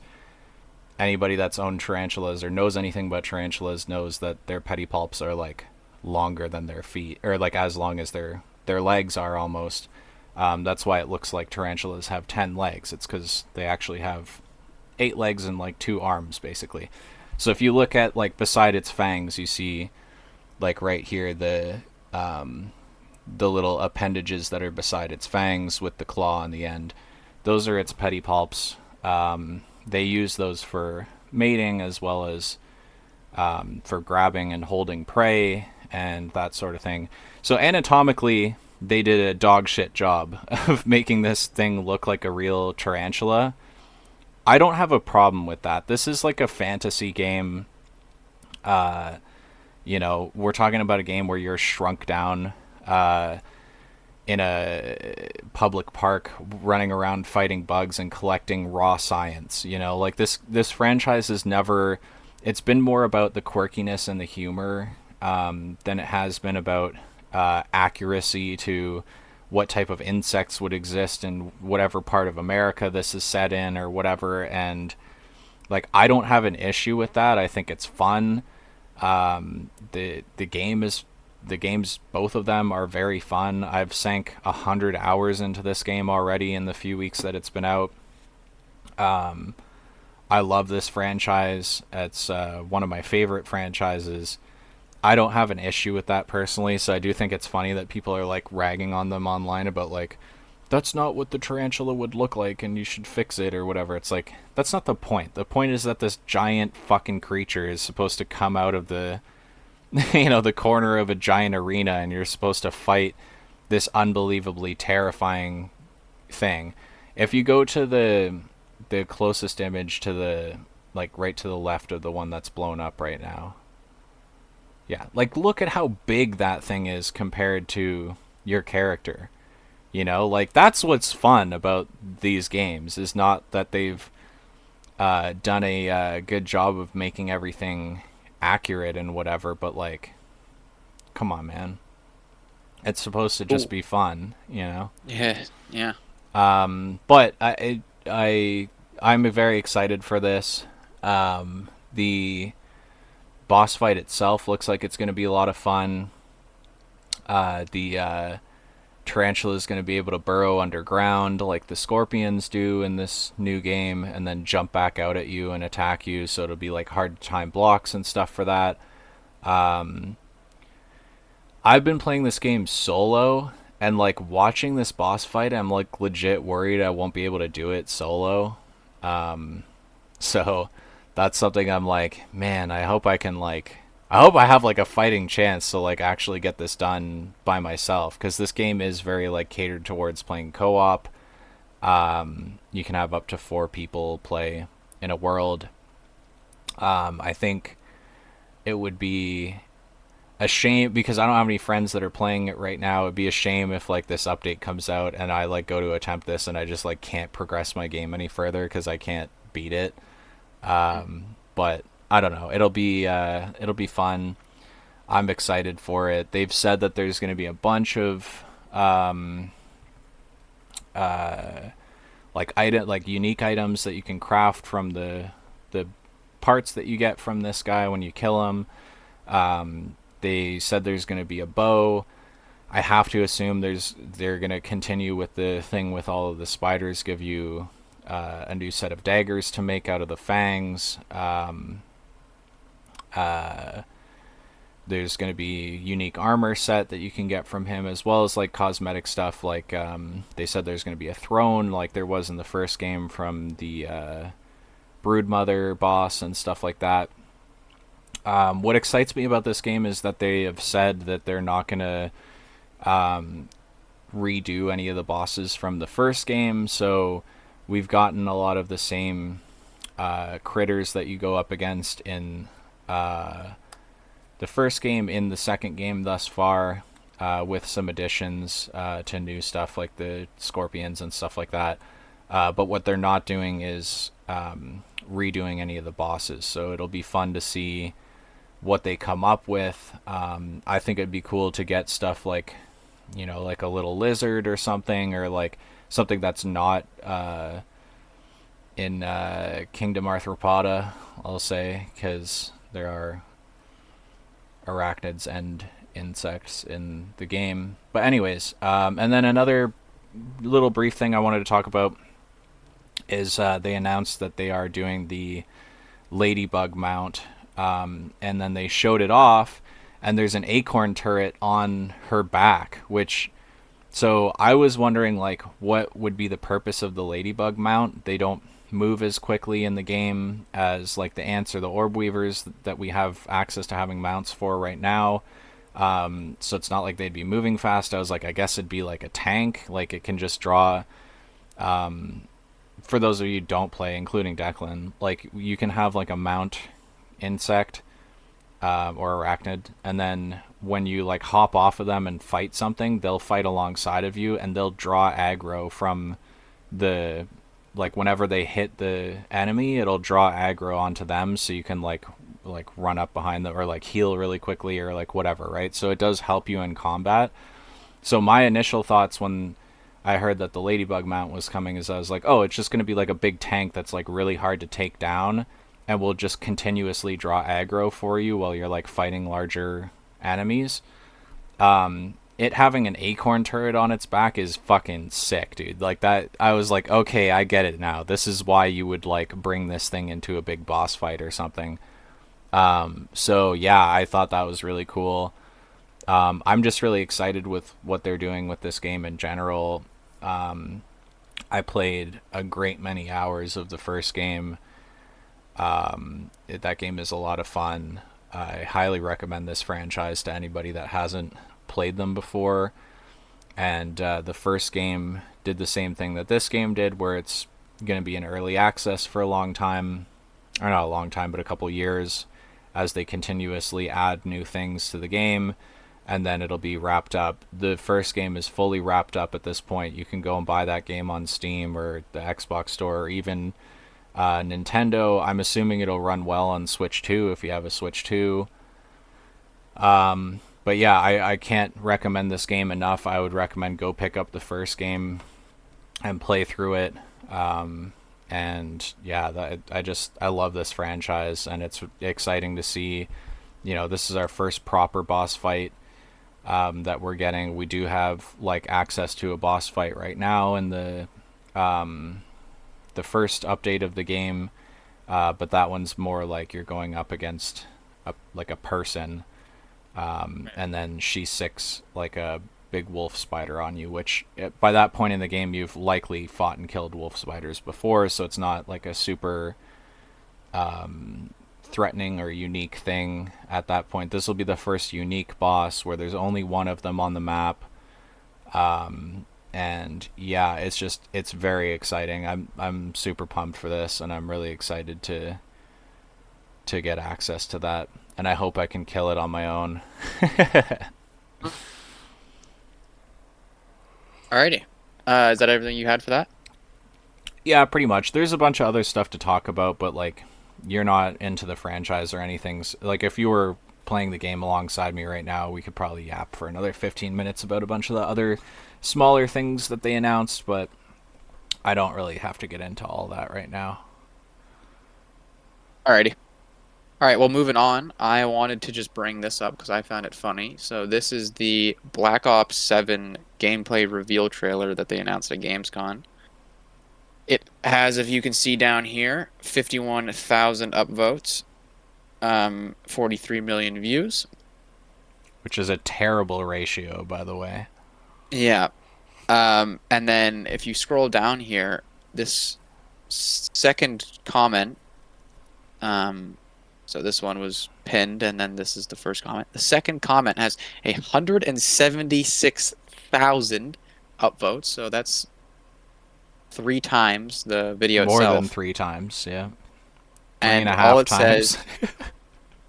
all it says is this actually made me pre-order Battlefield 6. I think that's just hilarious. Yeah, I think it's really refreshing to see the mold being broken on a AAA franchise like this that's essentially been a monopoly. As I was talking to Ryan about before, it's not that Battlefield's never competed with them. It's the fact the last Battlefield was shit, and they make them every 4 years instead of every year like Call of Duty. So when you have them hit a dud, there was like that 5 year period, especially over COVID there, where Call of Duty just fully dominated. Yeah. With no one to really do anything. But now that Battlefield 6, which is actually, funnily enough, I said, what is that, 43 million views, 51,000 upvotes, BF6 trailer.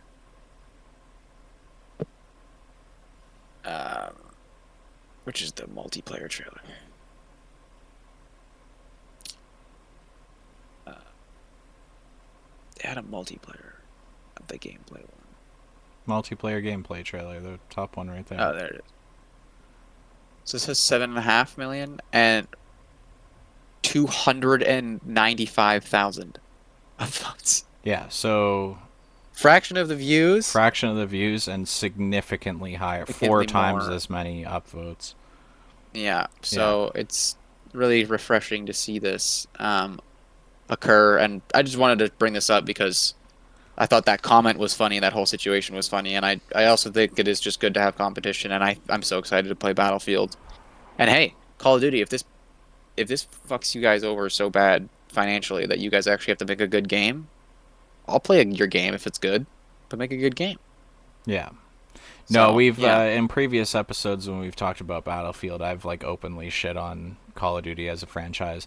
They fucking suck. Yeah, I'd rather play they do any other suck. shooter than Call of Duty. Yeah. I'd rather play, Halo Infinite got shit on and like everybody thought that was a bad game. I'd rather sit down and play Halo Infinite over the last Black Ops game, Black Ops 6, any day of the week. fucking any shooter I've played in the last few years has been by leaps and bounds better than Black Ops 6. That game is dog shit. The zombies is fun. Nothing else about that game is good. I don't understand how people are still buying into this franchise, especially because they do the live service game aspect of it, where it's like, in you buy one of those games for full price, then they push microtransactions and shit on you, and a lot of people end up spending, 150 plus dollars in total on this game, and then in 2 years there's no service for it anymore. You can't log on to online. All those skins you bought are just dead in the water. It's kind of insulting to gamers that they're Right. like that bad, and then that they really beg for your money, and then they're like, oh, all that shit you bought, you can't even use it anymore. Like, this game is just dead after 2 years. So that's wild to me. I don't know how this franchise is still profitable and exists. Like, I don't know how people are still buying into this shit. If you're a fan of the franchise still and you enjoyed Black Ops 6, like, I'm not trying to yuck your yum or whatever. I just can't even wrap my head around it. I don't know how people are still putting their money into this franchise. I don't know how people are like letting them get away with this shit where they're so clearly just like money grubbing at this point and just like fucking over their fan base to get an extra buck. And like, it's so It's just a evident by good the fact that turn they in the right pump out a direction movie or a game every year and shit. every It's like, year. that's Yeah. just crazy, dude. Like, I just don't get it. Obviously you can't put enough development time, even though I understand they have two different development teams and they switch back and forth. It's like, even then, it's like, even every 2 years or every 3 years, like, that's not enough time to put into a game to make it good. And you know, like, for instance, we just talked about Grounded. They've been working on Grounded 2 for like probably the last couple years alongside wrapping up the end of the first Grounded game, and then this game is in pre-release for like 2 years. So that's like at least 4 years of game development on a game that's just bridging over a lot of concepts and stuff. So they had the basis of the work done for them already by making the first game. And still, it's Right. going to be like at least 4 years of development that's going to go into this game before it's like fully finished. I just don't understand how they justify putting out these dog shit games and people justify paying for them. Like, Right. I don't get it, And And hopefully is the year where they don't get away with it is what I'm saying. well, and and not because I want anybody to fail or whatever, but I really hope that the franchise crashes and burns this year so that they can like go back to the drawing board and be like, well, maybe we should just skip the whole every year concept thing. Like, they're not a fucking sports game. I get why the sports games do that. You're emulating real life. Players get traded to different teams, new players enter the scene, We'll get and better. people get better, people's stats change, people, different a different team wins the championship for whatever sport you're talking about each year. It's like, obviously there's a reason to put out like a new FIFA every year or like a new 2K or whatever, but like, there is no reason to do that with a shooter game. Like, it literally makes no sense. And I'll double back to Halo Infinite. A lot of people shit on that game, but it's like, they've done something really well in that game where they keep putting out battle passes to keep people engaged. But the cool thing about that is, if you buy one of the full there's like full battle passes and then there's like these little half battle passes or whatever. If you buy one of the full battle passes and you get all the way through it, you'll earn enough points to buy the next battle pass without having to put more money into it. And when the next battle pass comes out, it doesn't lock you out of continuing your progress from the original battle pass. You can select which battle pass you have active, that you're like leveling towards, while you're playing the game. So like, I could log on right now having never played. I have played it, but if I had never played Halo Infinite, I could log on right now, buy the first ever released battle pass, work my way through it, earn the points to buy the second ever released battle pass, work my way through it, and like catch all the way back up to all the shit that they've released since. So Right. I think that's the better system to do it if you're going to do that that way of doing things. But the other thing about Halo Infinite is the game is fucking free, and if you want the battle Right. pass content and shit, you spend money on the battle pass content. If you want to make microtransactions, you spend money on the microtransaction shit. The thing that blows my fucking mind is that people buy these Call of Duty games for full price, not even like a half, like Yeah, a $40 that's game or yeah. whatever. It's a full fucking That's $80 my plus excuse tax with game. Fortnite, right?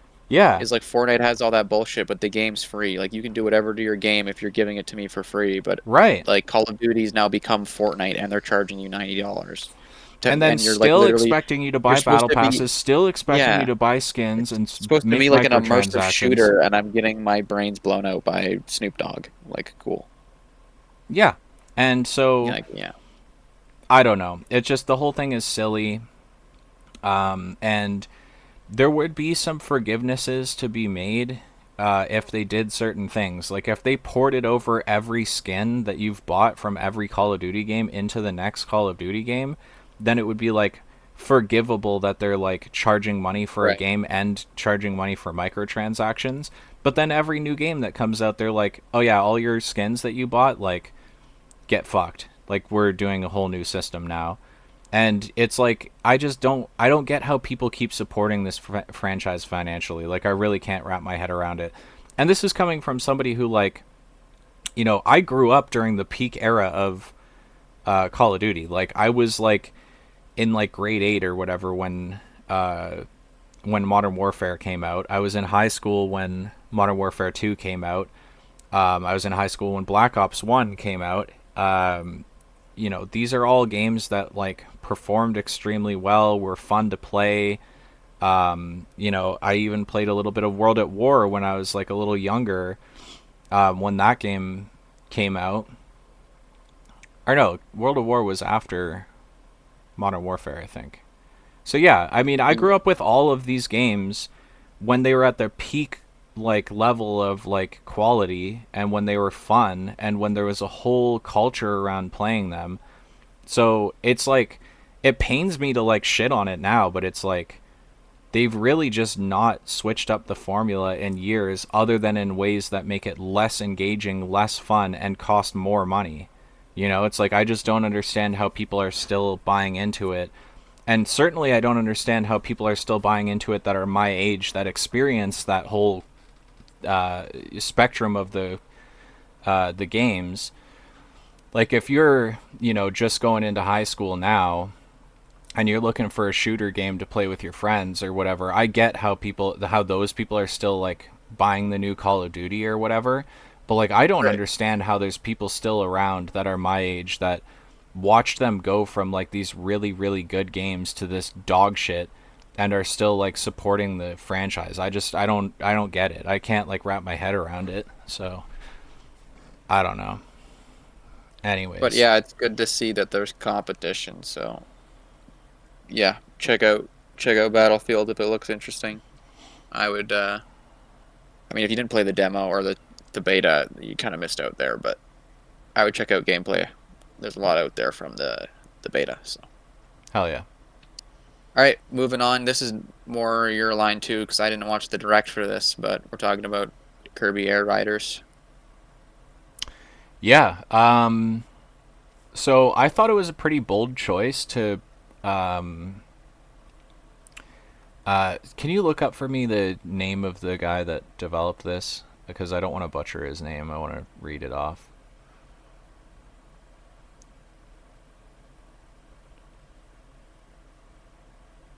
Like there's a specific brother. Yeah, there's one of the dudes at Nintendo. He's the one that developed the uh, Super Smash Bros. Ultimate as well. Masharo Sakurai. Sakurai, yeah, Sakurai. Okay, so Sakurai is fucking awesome. For all of its flaws and stuff with the last Smash Bros. Game, I think it's pretty abundantly clear to anybody who's played that game, like the level of love and attention to detail that went into that game, and the fact that there's such a wide variety of characters that all feel relatively balanced. Obviously, there's characters that are better than others, and there's some that are like near like unplayable if you're trying to play competitively and stuff like that. But with the level of like the amount of characters that are in that game and the fact that it all feels relatively balanced and it just works like is a commendable thing. And like the visuals on that game are really stylized and well done. And I think most people, obviously Melee is the best Super Smash Bros. Game that's ever come out, but I think Smash Ultimate is a really good modern era game, and I think it's like significantly better than the last few that we had gotten prior to it. So I just want to say like the fact that they have Sakurai behind Kirby Air Riders means it's going to be a good game. By the way, go back and then go to image search so we can just show people like some of what the game looks like. Anyways, I thought it was bold to do a racing game after the launch title for Switch 2 was Mario Kart World. But this game looks so unique and so much different than that that I kind of see why Weren't they worried about the chose that. overlap. Yeah, they're not worried about the overlap. And also Sakurai said in the direct that he's like, I was surprised that Nintendo wanted me to develop this game when Mario Kart World was going to be the launch title, because obviously he would have known that being like a guy at Nintendo. He's like, "Are you guys sure?" And they were like, "We believe in you," kind of thing. And it's like, I'm glad they did, because like this game looks very very different from Mario Kart World. I don't think there's going to be a ton of overlap, and it just looks like there's going to be a shit ton of fun. And one thing that I've seen people saying online, shout out to Wood from Beat 'em Ups, because I did watch like a whole video of him talking about this. But he said he's like it's interesting because you can kind of see the comparison between Smash Ultimate and this game, where it's like Mario Kart World, the whatever character you pick and whatever cart you pick just like slightly alters the stats of like your speed or acceleration or whatever. This game, like whatever character you pick, they play completely differently. Because they can all use power ups and stuff from the track, but like the way that they like each power up uniquely interacts with each character, and each character has like a special ability, like an alt, basically, and they're all unique. And then each cart will affect their stats and stuff. And if you look at the stats list for like shit that is affected by your character and cart in Mario Kart World, it's like this big. And then if you look at the one for Kirby Air Riders, it's like this big. Like there's like at least twice as many like statistics that get affected by your cart and character choice, as well as they have a unique ultimate ability, as well as they uniquely interact with the power ups and stuff like that. So this game looks like it's going to be a shit ton of fun. I've never been like a huge like racer guy, but like I've always liked the Mario Kart games. And this looks like it's going to get me sort of into like to branch out into like different racers, because this game looks like a lot of fun. I'll look And at it maybe later today or tomorrow because I haven't really seen much, so I'm just kind of taking this from through you here. yeah, and I highly recommend watching like a highlights reel from the direct that they did or whatever. Like if you don't want to watch the whole 45-minute direct, then that's fair. But yeah, the gameplay looks really really solid on it. There's like standard race mode, and then there's also like this other mode where you and a group of people get dropped into this little free roam area, and you run around like breaking stuff and collecting power ups and stuff like that. And then you go into a mini game, and whatever you've collected thus far will help you in the mini game, and then whoever wins the mini game gets like a bonus going into like the actual race. So there's like this multi-staged thing that seems like very intricate and whatever. I guess that was in the original game too. So this game, I should say, is based on Kirby Air Rider. This is Kirby Air Riders.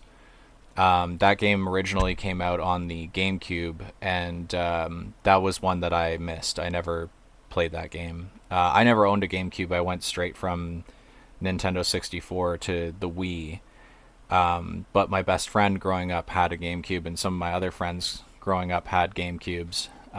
This was just a game that I never sat down and played at my friend's house or Right. whatever. So, yeah, I Looks cool mean, though. Yeah. it's because of that I'm almost more excited for this because it's like brand new to me. But I can also see when they do the comparative shots and stuff between the original game and this.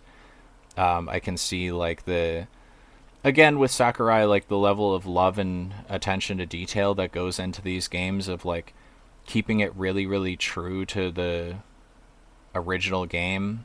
You know, people are clowning on them for the little flat little JPEG images of the power ups and stuff like that. That's what it looked like on the GameCube, and they just made it look a little bit more polished and cleaned up and kept the same style from the original game. I can't really hate on them for that. I think that's honestly a bonus Same. over a detraction. So yeah, I'm really excited for this. This is one of those games that's like there's going to be more stuff that we don't even know about by the time the game comes out. We'll be like, oh shit, I didn't even know this character was going to be in it or whatever. Like, I don't think they're going to reveal their whole hand in the announcement direct before going into this. So, yeah, I'm just super excited for this. I think it's going to be a lot of fun.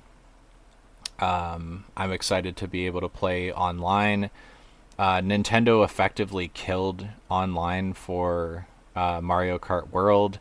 Nobody wants to play these fucking in between tracks, and then they made it so that you basically have to play the in between tracks at all Yeah, times when you I play think we did online. talk about it on an Yeah, episode. yeah. Yeah. So they basically killed online, and I had done most of what was available in free roam. I had unlocked every character and all their skins and all the carts, and I unlocked all the bonus characters and did all that stuff. And so they effectively killed my user retention on that game because now I only play it like when I have friends over or when I'm over at friends' houses or whatever, for a brief period of time where it's just us playing in a race or whatever.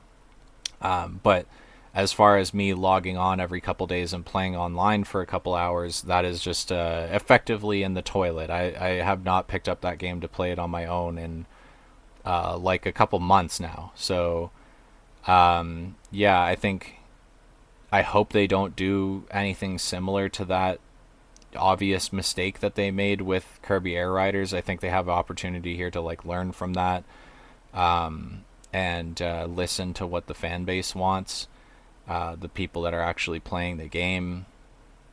And I'm excited for a new racer on the Nintendo Switch too. I'm happy to keep playing a similar sort of game to Mario Kart World, which I did sink a lot of time into, and I think was a great game in general.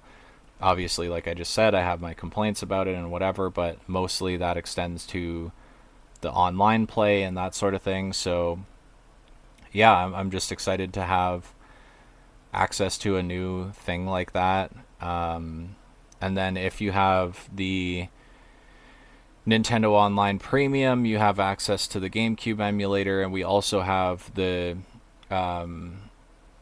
F Zero game for the GameCube also already available to us. So there's like, if you get the Switch 2 and you get the Nintendo Online Premium, by the time this You game got comes out, racing. you'll have three really good racing games accessible, as well as all the old Mario Kart games from Right. the SNES, the Game Boy Color, the and the N64 versions as well. Like, if you like racers and you don't have a Switch 2, like you can get the Switch 2 Mario Kart World bundle and then just get Nintendo Online Premium and you'll instantly have access to like a shit ton of racing games to play, and then this game is going to come out soon as well. So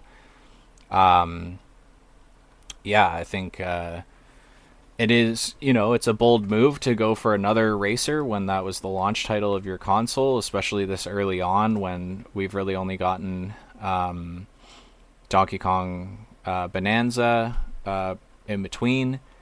But I think watching the direct, like, I was like, this is so obviously a very different game that fits into a slightly different niche, and Nice. I think it was a bold yet intelligent move from Nintendo, and the really intelligent side of that move was putting somebody like Sakurai behind this game because he is just a brilliant game developer that cares so much about the product, and he's not one to cut corners, and a lot of the best games that have come out as Nintendo exclusives in the last decade at least have been him behind them. And so I'm super excited for this. I'm obviously a big Nintendo guy. It's the Nintendo N is in the logo for our podcast here. And Declan and I Yeah. both have Nintendo Switches, or Switch 2s, I should say. So yeah, I mean, I'm a 10-year-old. I'll admit it. I like all of the, I'm a big Zelda guy, big Kirby guy. I enjoy Mario, love Mario Kart. I a lot of Yeah, the it's just exciting to franchises see that these they new own. games. Yeah, and Yeah. we're both big Pokemon fans as well. So Yeah.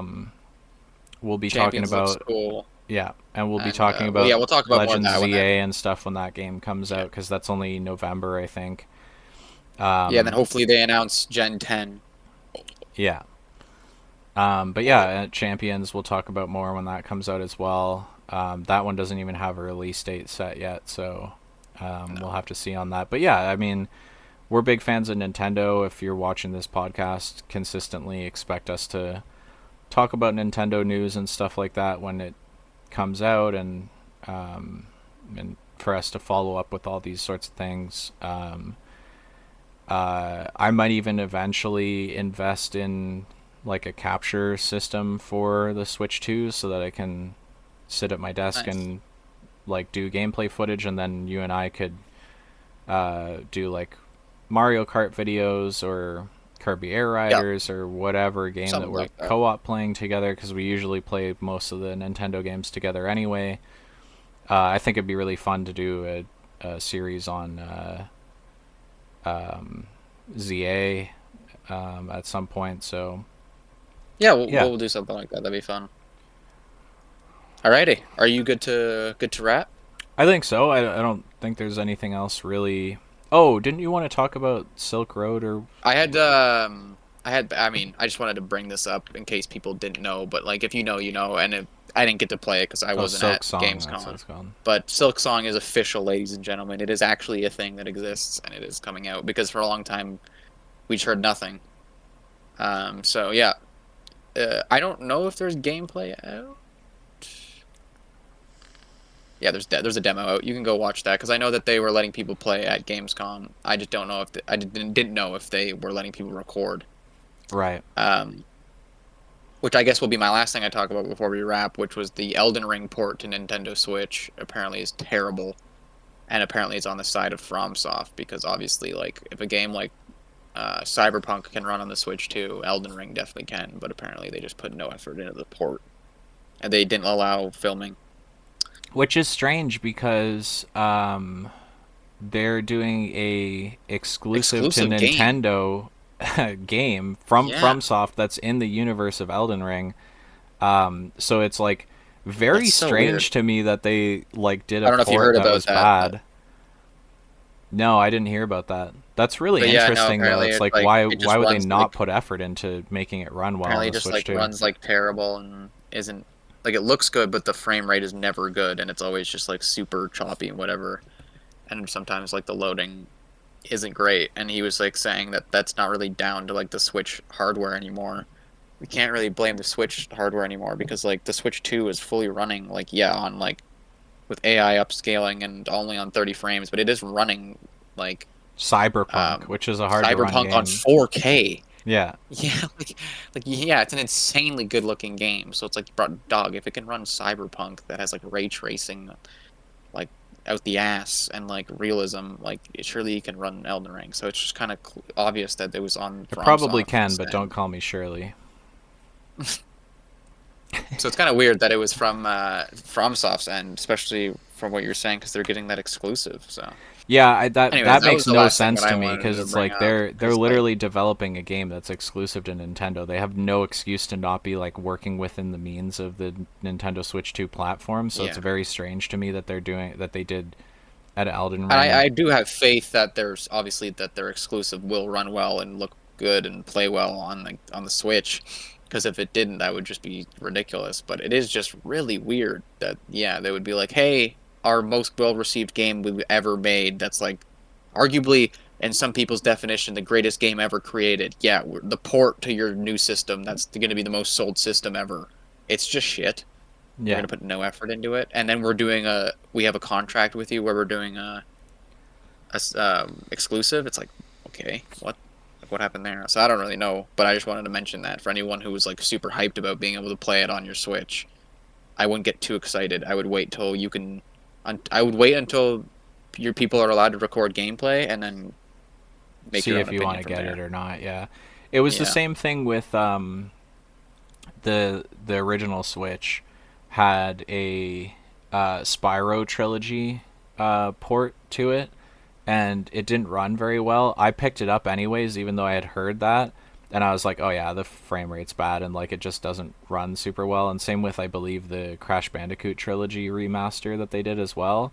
I picked up both those games anyways, and now I'm glad I did because they run fine on the Switch too. True.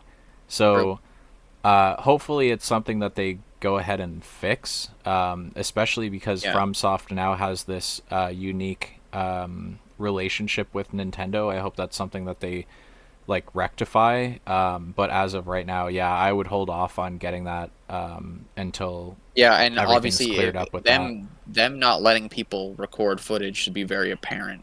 Not like how bad they know it is, in my Hmm. opinion, at least. Like, imagine having a demo at a games convention and being like, you can't record it though. Yeah, You yeah. can say So what like see you can say what you saw, but you can't actually you record it. can't show your Yeah. work. Yeah, Yeah, it's yeah. like he's probably right about it not running well then, you know? So Yeah, I would because hold then off and make our own that opinion. seeds doubt in people being like, well, maybe it's not running as bad as this guy is saying it did when he played it, Right. because we can't Because there's no actually watch evidence. him play it. Right? Yeah, Yeah, we don't have the exactly. evidence. So yeah, it's. I That's think the last that's a thing I pretty want to say transparent because move.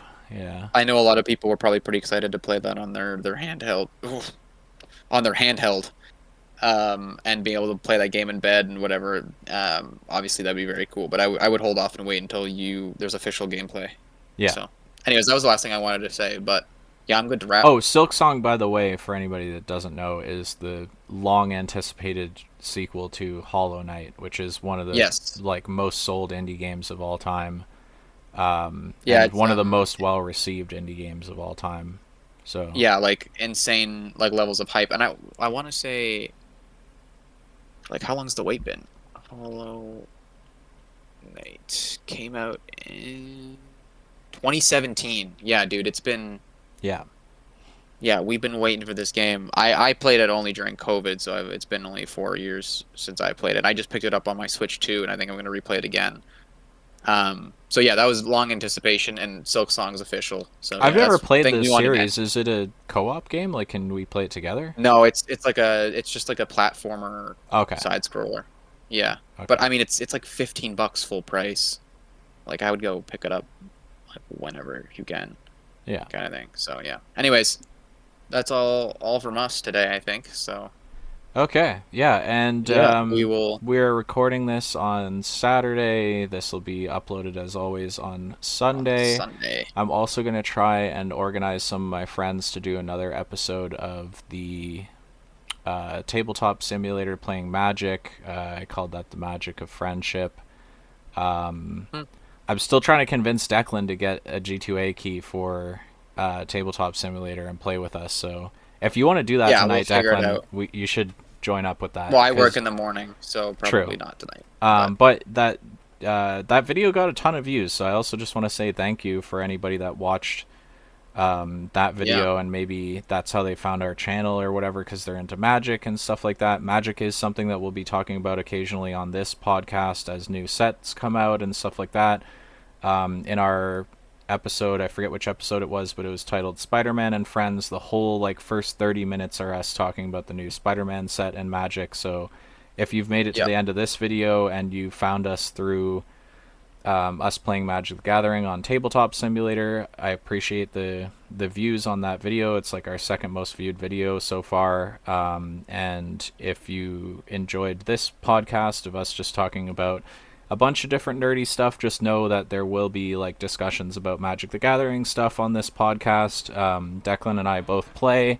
I play significantly more than Declan does, but he does own some decks and he does play whenever we're together.